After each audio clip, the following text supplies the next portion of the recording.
nombreux en bac 3. Pas l'habitude.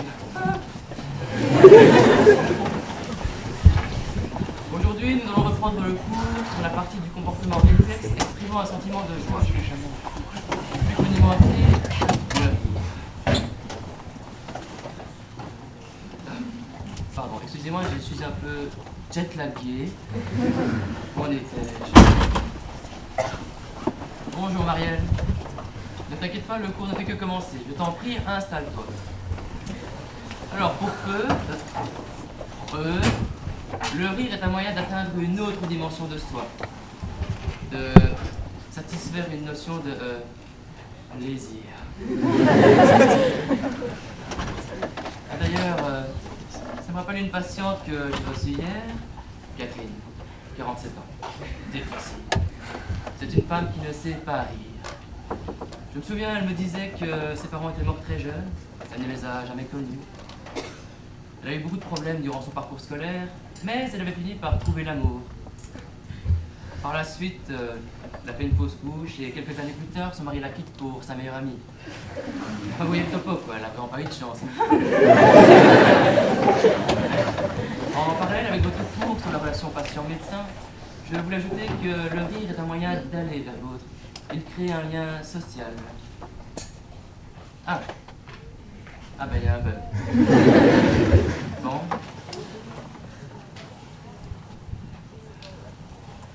Ah tiens, Bononne, serais-tu disposé à me remplacer à l'improviste?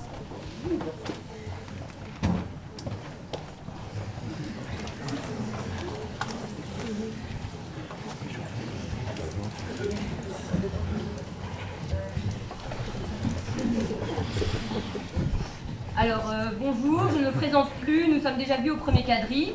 On m'a demandé de vous donner une introduction à la blagologie, pour vous préparer à la revue médecine, hein, cours qui aurait été donné par monsieur Bruno Flamion s'il n'était pas parti travailler en Suisse. Hein. Car oui, comme on sait, monsieur Bruno Flamion est un expert en joke, comme il dirait. Donc, un expert en joke, oui. Bon, je ne peux pas parler trop fort parce qu'il paraît qu'il rôde encore dans les couloirs de la faculté. Hein, de le faire venir. Alors, je disais, la blagologie, qu'est-ce que c'est? C'est la science que dit l'art de la bonne blague. Toute blague va avoir un effet bénéfique comme un effet néfaste. Et on dit qu'il s'agit alors d'une BDM.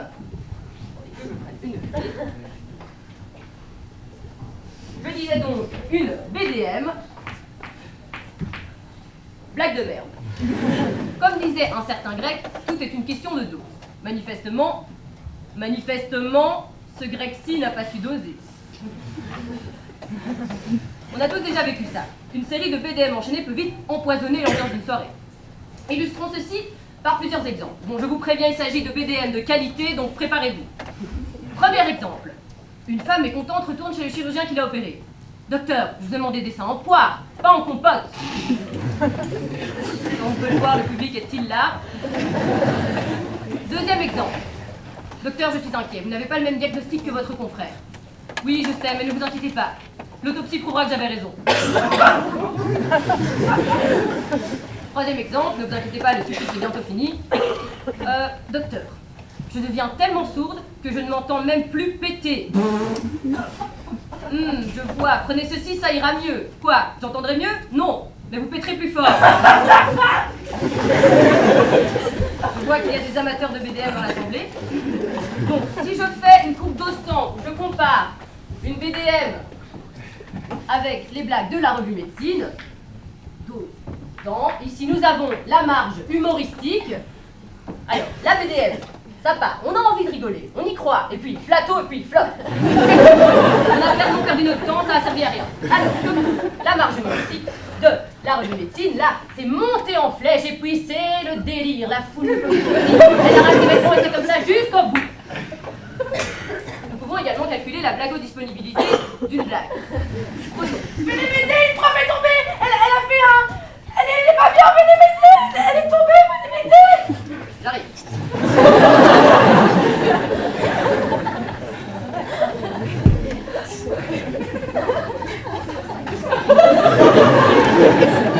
J'avoue, c'est soumis. Oh là là là là, mais on vous a perdu avec tout ça. Bon écoutez, je vais vous réexpliquer clairement ce qu'est la... Bon attends, je vais mettre les diapos d'abord.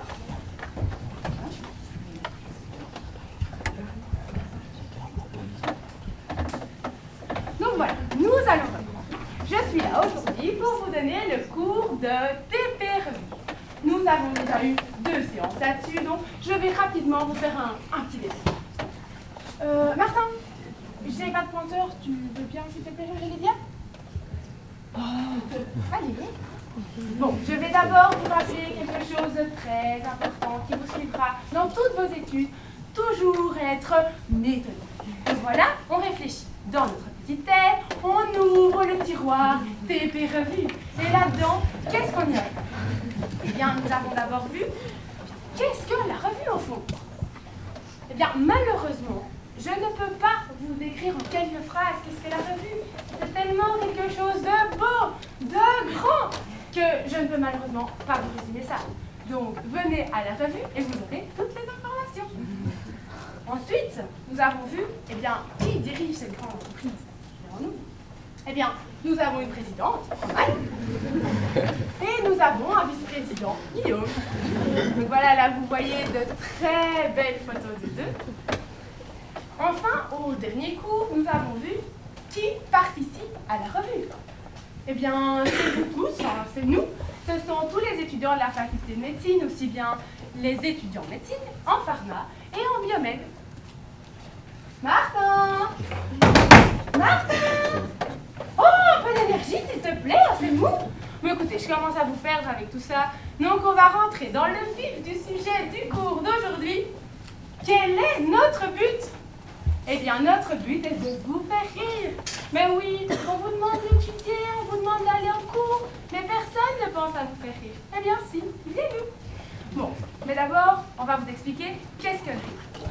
Mais pour commencer, je vais vous montrer une toute petite vidéo.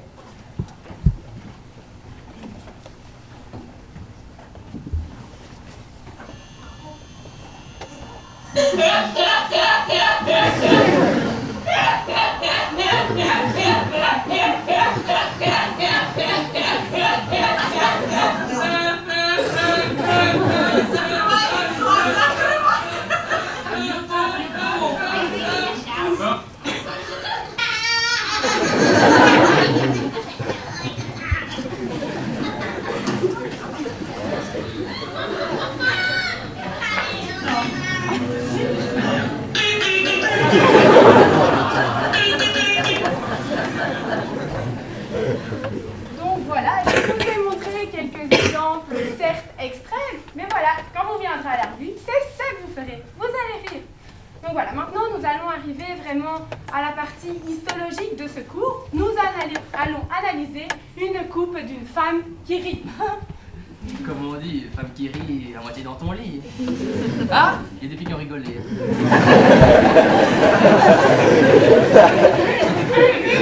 Martin, s'il te plaît. Bon, nous allons reprendre le cours sérieusement.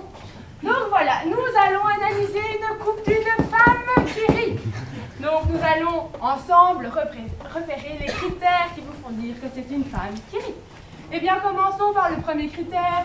On voit une bouche ouverte, on voit les dents comme ceci, on voit les pommettes redressées, et enfin, on voit les pouces relevés, signe de bien-être, de contentement. Eh bien, quand vous aurez ces 3 critères, vous pourrez dire que vous êtes face à une femme qui rit. Bon, maintenant, c'est bien beau tout ça, je vous ai donné la théorie. Mais il va quand même bien falloir passer à la pratique. Bon, comment allons-nous procéder? Ben Martin, Marielle, vu que vous êtes là, on va leur donner un petit exemple. Allez, viens avec moi. Allez! Oh, mais qui sont mous? Ah, ça c'est bien. Martin! Bon, on reprend critère après critère. Premier critère, la bouche ouverte, les dents, on remonte les pommettes, les pouces en avant, et on rit.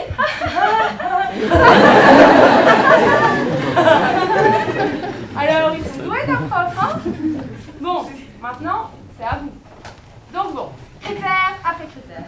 Premier critère, on lève la bouche, on sourit. Allez, je vais voir tout le monde, les pouces en avant. Et vous rigolez.